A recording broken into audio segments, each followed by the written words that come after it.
ჩემი ქმრის ძმაკაცი იყო. მაშინ მე და ქმარი, ჩემი ქმარი ერთად ვიყავით, მე დავშორდით მოგვიანებით, სხვათა შორის ძალიან მშვიდად და ცივილურად და ეს კიდე ეს ჯენტლმენი იყო ყველასთვის, ზრდილობიანი, თავაზიანი, ჩემთვისაც სხვათა შორის, მაგრამ თავიდანვე ქონდა რაღაცა ისეთი, რაც არ მომწონდა. მაგრამ რა ვერ ხვდებოდი. ხოდა მაინც და მაინც მე ამომირჩია ერთი შეხედვით ჯენტლმენმა, თავაზიანმა და ზრდილობიანმა, რომ თავისი ყველაზე ბნელი მხარე ჩემთან გამოეჩინა. მოკლედ მეგობრობდა ამ ჩემ ქმართან. თავიდან არც ისე ინტენსიურად.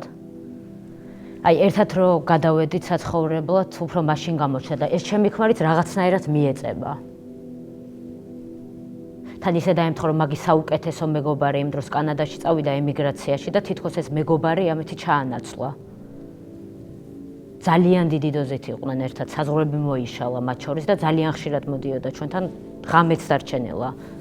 იყო მომენტები, როცა ზედმეტიც კი მეგონა მათთან თავი. მეტიც მერე ჩვენთან ძალიან ახლოს იქირავა ბინა და ამის მერე სულ ერთად იყვნენ. 2 ახალ წელს ზედიზედ ჩვენთან შეხვდა. ჩემ შვილებსაც დაუახლოვდა. ორივეს. უფროსი იმდენად არა, რამდენადაც უმცროს კალთაზე გამოივა. რამდენჯერმე კინოში წაიყვანა და რამდენჯერმე ფეხბურთზე.